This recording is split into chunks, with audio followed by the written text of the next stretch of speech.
Ას ნიშნავს საფრთხე პარტნიორობისგან. ხშირ შემთხვევაში, როდესაც წერ ხოლმე ესეთი ტერმინებით, ძალიან ბევრი იბნევა და ვერ ხვდება რა შეიძლება ეს ნიშნავდეს. და რეალურად არ არის ასტროლოგიური ტერმინი, მაგრამ მაინც განსამარტია ხოლმე ხშირად.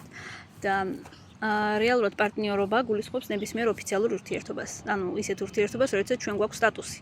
მე ვარ რაღაც კონკრეტულ სტატუსში, შენ ხარ რაღაც კონკრეტულ სტატუსში. შესაბამისად, აი ეს სტატუსის მქონე ურთიერთობას ქვია ოფიციალური ურთიერთობა.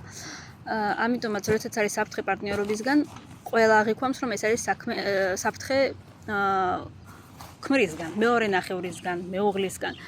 რეალურად არ არის აუცილებელი, რომ მარტო მეუღლისგან იყოს.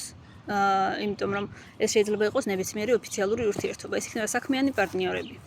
ანუ სამსახურში. საფრთხე კონკრეტული ადამიანისგან. საფრთხე ამავდროულად შეიძლება იყოს ფიზიკური, შეიძლება იყოს მორალური, შეიძლება უბრალოდ სტრესი იყოს, ინტენსიური ურთიერთობები, შეიძლება პირდაპირ ფიზიკური იყოს თემა კრივიდან დაწყებული სერიოზულ დაზიანებამდე, ანუ ნებისმიერი იქ არ არის, ესე ვთქვათ, კონკრეტულად რანაირი იქნება საფრთხე, მაგრამ საფრთხე ზოგადად ყველანაირი შეიძლება იყოს. იგივენაირად საქმეარ პარტნიორებს, როდესაც ეხება საქმე, საფრთხე შეიძლება იყოს ჩვეულებრივად ფარული, უпростоად ღია მტრებისგანაც, მეშვიდე სახლი იგივენაირად ღია მტრების სახლი არის, შესაბამისად ადამიანისგან, რომელიც იცი, რომ მტერი არის, რომელიც არ მალავს იმას, რომ შენი მტერია. ესეთი ადამიანისგანაც იქნება საფრთხე.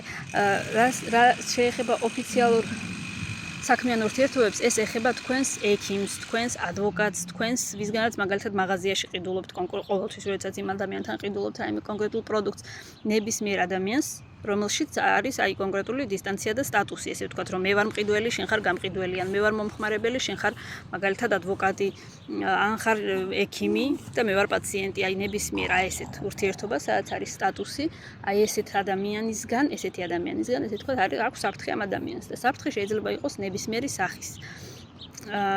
ნებისმიერი სახში გულისხმება ნებისმიერი საფრთხე, მორალური, მოგატყუა, ცილი დაგწამა, გაგლანძღა, ცუდად მოგექცა, რაღაცნაირ სტრესულ სიტუაციაში ჩაგაგდო, ან ფიზიკურად იძალა და შენზე, ანუ ნებისმიერი საფრთხე იგულისხმება საფრთხეში.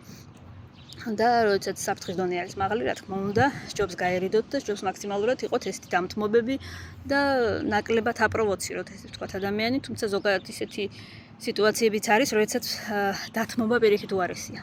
ანუ გაერიდოთ, არ გქონდეთ კომუნიკაცია სხვა ადამიანებთან ესეთ დროს, როდესაც საფრთხის დონე არის მაღალი ოფიციალურ ურთიერთობებში.